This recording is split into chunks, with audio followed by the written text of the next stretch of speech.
Well, this weekend's for Castle Attack by New Japan Pro Wrestling was amazing. We had one great first night and also a second night with championships on the line. But also, we are now getting to near the end of AEW's Women's World Championship Eliminator between in the USA bracket and the Japanese bracket. All of that will be discussed, reviewed, and talked about on this episode of Deleted Wrestle Zone.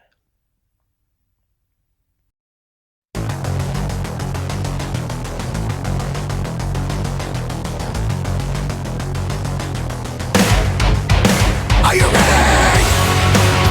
Get up, get up! Get up, get up! Get up, get up! Get up, get up! Get up, get up! Get up, get up!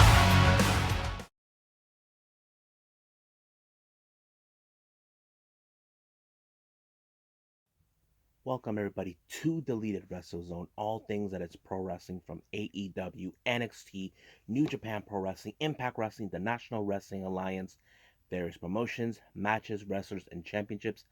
I'm your host, Jay, right here. So let's begin with night one of New Japan Pro Wrestling's Castle Attack. This took place in Osaka-jo Hall on February the 27th. Now, there's not a lot of the championship matches on this one except for the KOP Provisional Trophy, but I'll get to that. Now, let's start with the first match. It's the United Empire, more of a preview that's going to take place on involving the Never Openweight Championship. We have the United Empire, Jeff Cobb, Will Ospreay, and Great Khan with no B Priestley taking on Satoshi Kojima, Hiroyoshi Tenzan, and our Never Openweight champion, Hiroshi Tanahashi, the Ace. Now, as you know, this type of match always goes in the favor of United Empire. But however, the match was good, but it's the ending that kind of it speaks for itself. As you know, it's always been Jeff Cobb always wins the matches. But however, in this particular match, when United Empire won, they're trying to convince young lion Yota Tsuji that he should join them. Like they believe Tsuji is better off not joining, being by the side of Tanahashi. He's always been a fan of Tanahashi for a long time. Always around his matches, he always looked up to him. But Great Khan believes that he could be a very inspirational person. So that's the reason I liked about this story. It's pretty good. It tells a story that Great Khan thinks he can defeat him, that the title will belong to him. Now the next match, it's also a preview for the IWGP Heavyweight Tag Team titles, but it became singles match. Match was Yoshihashi, who's also 1/3 of the Never Openweight Six-Man Championship, taking on the 1/2 of the IWGP Heavyweight Championship, IWGP Tag Team Championship, Tangaloa, along with Yado. Now, I've always talked about Yoshihashi, what a great wrestler he is becoming, what a great push he had last year. This is where he's more shown like he's not the weakest link, even though the Gorillas of Destiny believe that he is. But he refuses to go down no matter what Tangaloa was trying to do. But however, Tama Tonga showed up, and of course it did lead for Tonga to win his match. And then all of a sudden, Tama decided to attack him. And all of a sudden, here comes Hiroki Goto, who's 2/3 of the Never Openweight Six-Man Championship. Six-Man Tag Team Championship, my bad. So, it just switched gears with this, so it became Tama Tonga taking on Hiroki Goto. It's also a similarity, but however, this one did show a key point. Now, we may have seen Yoshihashi, who's been more of the weakest link in the group, but this time he did. But this time, Hiroki Goto was the strongest of them all. He defeated Tama Tonga very good. But however, could this give him the momentum that he needs for him and Yoshihashi to face, should I say, to win the match against the GOD? Because they have been one of the most decorated tag team champions ever in New Japan history. Now, the next match, this is for the KOP provisional trophy, but instead of becoming a regular match, Chase Owens believed that he was robbed. If you remembered during Wrestle Kingdom, there were in fact Chase Owens was number one. He was still standing. There were three others. Toru Yano didn't have to do anything. He just stayed outside, and it was in fact Toru Yano the one. But Chase Owens believed that he was, how do I say, robbed. But however, he wanted to go do a Texas Tornado match. Now, if you guys know that, it's when you get your hands strapped up and you tap up in the corner, except there's a little twist. Toru Yano doesn't mind being strapped around the wrist in order to match, but however, this match was basically unique.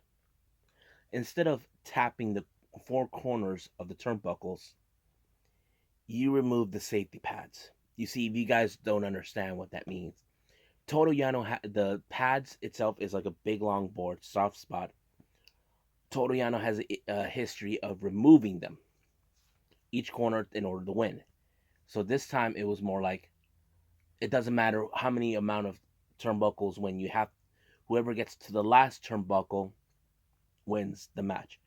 But some parts of the match was very strategized, the way it went with Chase Owen using his head, Tama Tonga. But not only that, Chase even tried to tape up his hands in order to ensure for Toru Yano not to strap the turnbuckles, the safety pads of the turnbuckles. So that kind of played a part. But however, it was Toru Yano once again. Somehow he survived this match and he actually retains the trophy. So good job. Now the next match we have, this is a special grudge match between Jay White taking on Tomohiro Ishii. This match goes back all the way to the G1 semifinals.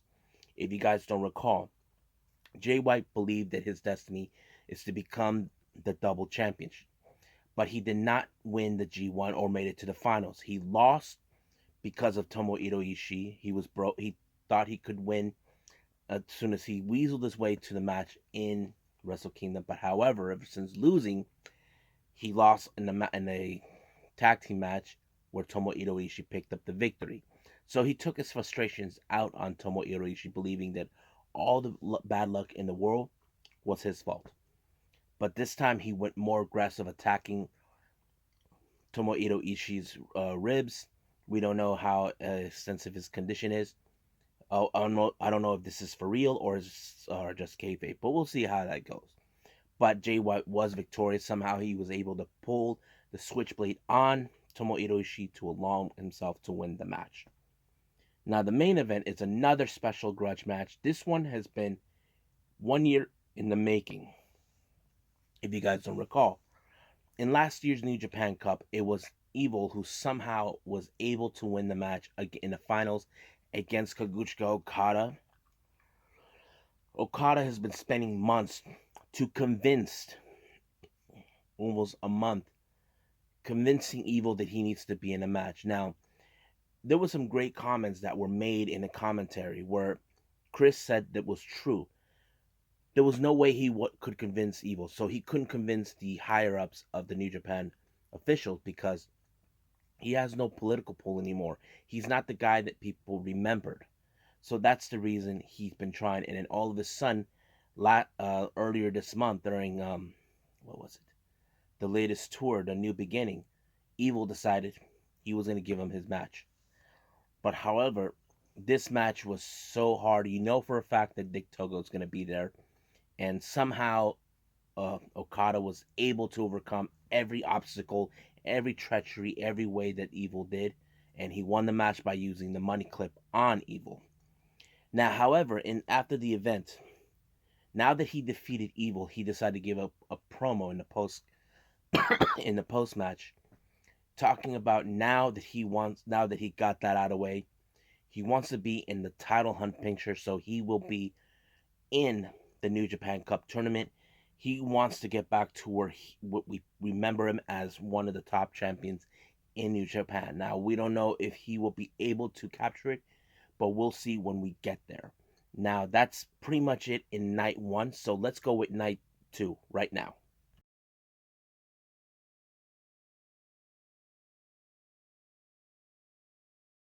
Alrighty, so we are now in night 2 of New Japan's Castle Attack. This took place on the 28th of February, same in Osaka Joe Hall. Now, the first match was a tag team match between the United Empire, Cobb and Ospreay, taking on Kojima and Tenzan. Now, this match was pretty interesting. Now, if you guys been well aware, I've been following. Tenzan lost in the match against the Great Khan. So basically, the deal is if Khan won, Tenzan is not allowed to use the Mongolian chops. But if Tenzan won, Khan wasn't allowed to use the Mongolian chops.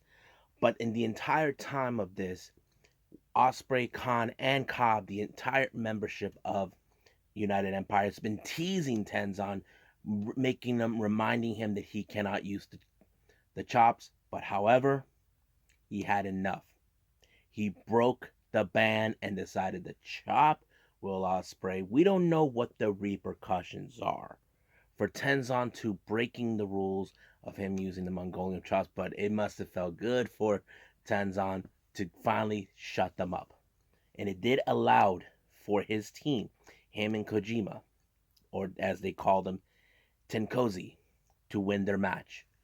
So we will see what happens in the upcoming days or weeks or whatever to find out what his repercussions are for violating the agreement. The next match is more of the aftermath of what happened yesterday, the day before, with Bullet Club and Chaos. As you know, Bullet Club members for this match is Chase Owens, Evil, and Jay White, along with Dick Togo and Ghetto, taking on Chaos members Yano, Ishii, and Okada. As you know, 2/3 of Chaos won their matches, while Jay White won his match during that one match with Ishii. Now you can say that they should have been over, but they do this. But however, the match didn't go. Hold on, let me pull it up real quick on my notes.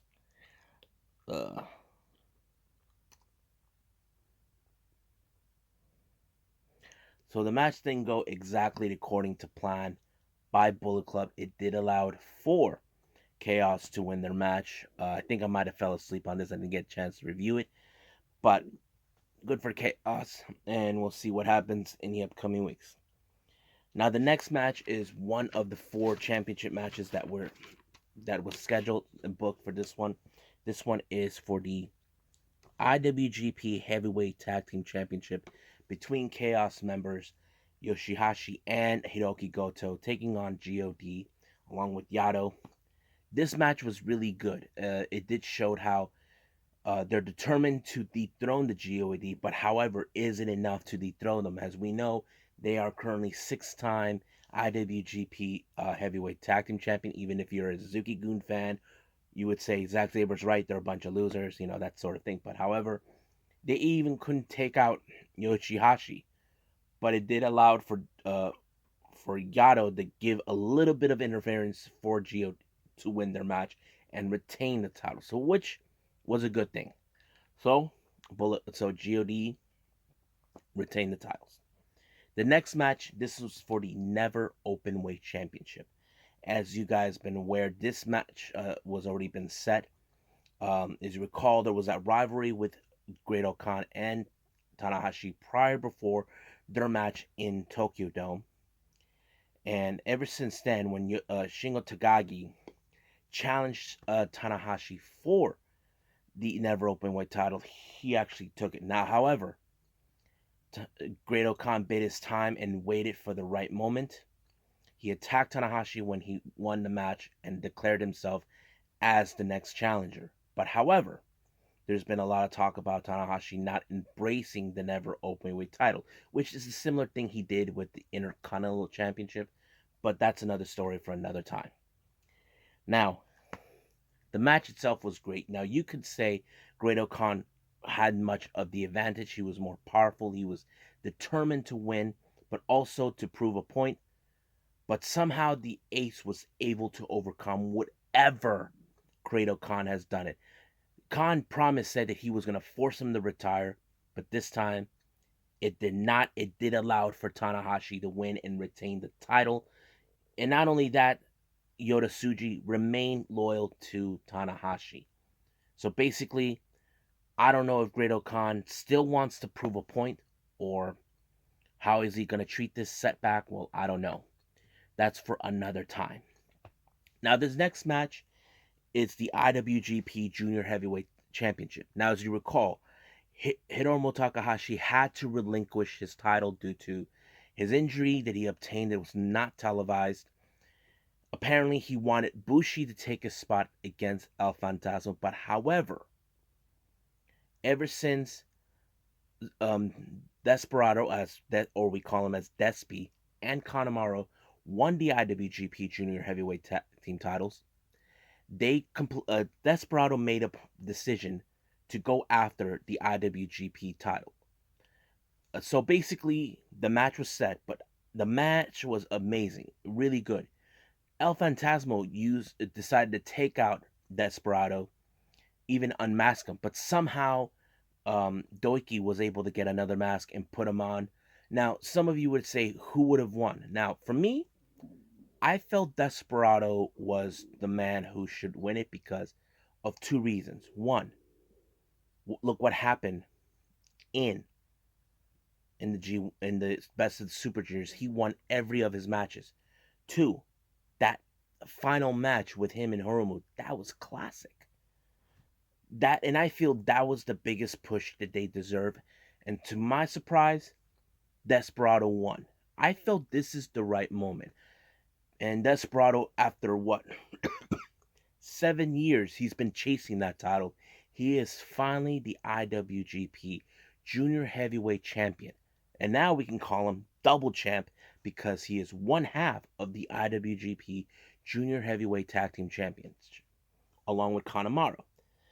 So, congratulations, Desperado, you deserved it.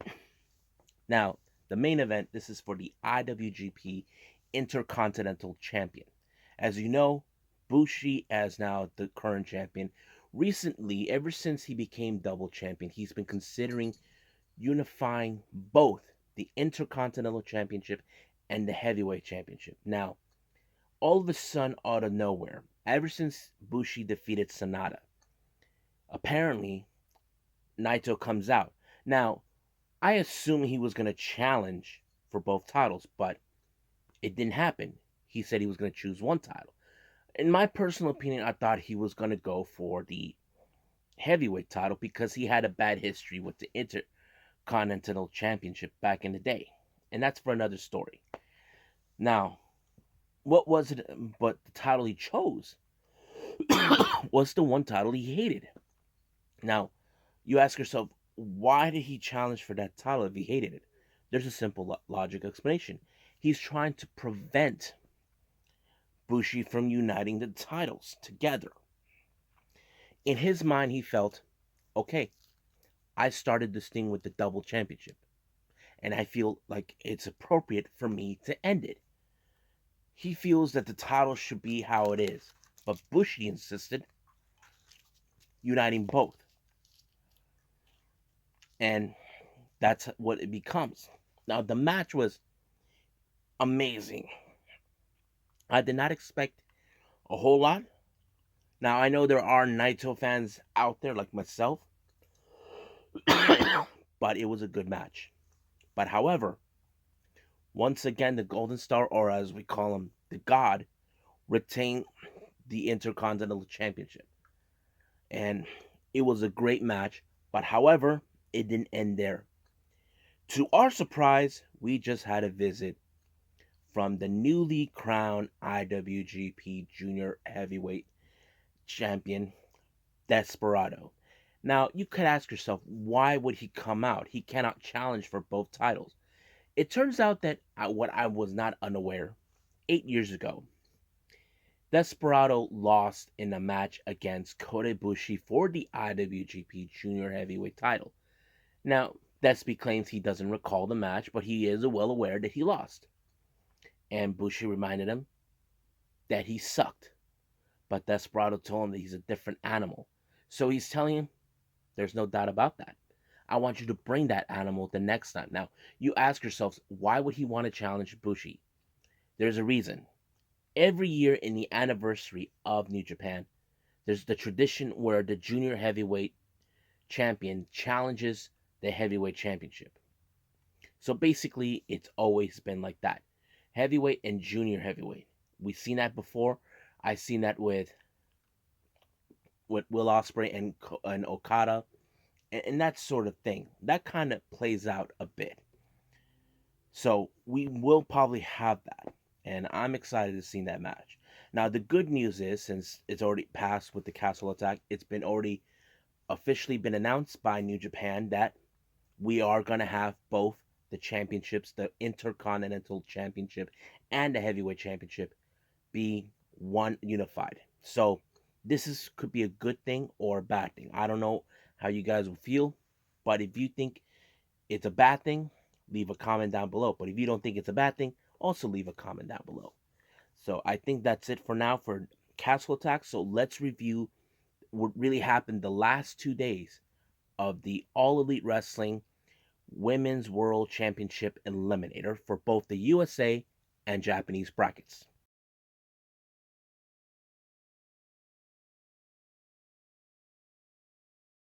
So I'm going to end it right here with the All Elite Wrestling's Women's World Title Eliminator. As you know, we've been following this since the beginning of this, where we had some amazing matches coming from Japan and also the USA bracket. Now, let's go with the one that took place on the 28th of February. Now, originally this was supposed to be broadcast on the BR Live, but apparently there was some technical difficulties. Tony Khan decided to say that you can watch it on YouTube. He had a backup plan all along. So let's go with that day first. First match is a 6-woman tag team match. First team is Maki Ito, everybody's favorite, Benny, and Ami Sakura taking on Mei Segura, Rin Kandakura, and Hikaru Shida. Now, the one thing that's so great about this, when I mentioned the second team, Segura, uh, Kadakura, and Shida, all three of these women are champions. Mei Segura is one half of the Super All Asian Tag Team Champion with Balian Aki, who's part of the Got to Move promotion. Uh, Kadakura is one half of the Pro Wrestling Rave Tag Team Champions right there. And of course, we know Shida is the current AEW Women's Champion. So it was a pretty good match. Some great moments, especially when it comes to Maki Ito. We know she cries, she does this thing. And of course, um, some great chemistry on certain parts. Especially with Venny, she is so hard hitting. I didn't expect that, but sure enough, it did ended with Hishida winning the match for her team. So it was a good match to see, regardless. Even though we know she's part of the AEW roster, but I think for all of you guys who know this, I should say, if you guys ever got the chance to see this, you get to have your eyes open to see, wow, the Japanese women wrestling is awesome. I became a fan of it when I first started hearing this, and I saw this on the first ever AEW show, Double or Nothing, with Shida, Ryo Mitsunai, and Rio taking on Aja Khan, Ami Sakura, and Yuka Sakazaki. Those were those great moments. But right now, let's get to the finals in the Japanese bracket in the Eliminator match. We have Yuka Sakazaki taking on Ryo Mizunami. Now, this is one of those matches that was so good. Now, some of you may have been voting for Yuka Sakazaki. If you guys haven't seen her, she was in the top of their game in AEW until the whole thing with the COVID started happening. But I would have loved to see Yuka Sakazaki, but Ryo Mizunami had an interesting story that I don't know if anybody knows this. If you guys heard this correctly from me, Ryo Mizunami was in the first ever pay-per-view in AEW for Double or Nothing back in 2019. Now, Ryo said that she was planning to retire, but ever since AEW brought her into this, it changed her perspective. Now, I could say, wow, it really did. And I think for her to do this, it kind of allowed it. But the match itself was so great. I was a bit biased because I didn't know who was gonna win, but sure enough, it's gonna be Ryo Mizunami. Now she will be facing the winner in the following day, which is that she's gonna be flying from Japan to face the winner in the USA bracket in the USA bracket this Wednesday on Dynamite. So now let's get to the semifinals for the USA bracket. We had Thunder Rosa and Rio. Now, we can say Rio could have won it or Thunder Rosa, but reason is Rio, we know she is the first ever AEW Women's Champion. Thunder Rosa, the most well-respected women's wrestler in all of the world. I even spoke highly of her, and the match was good, but you didn't know what to expect in any situation like this type of match. But however, I feel, wow, it was a good match, and Thunder Rosa won her match with the driver that she normally puts out. And I know, and I saw this on Rio's Twitter, she said she feels disappointed, but thank you for all the fans who stood by her side. And it was a good match. So now let's go to the following day, which is the 1st of March. And this one was for the winners who will face Ryo Mizunami this Wednesday.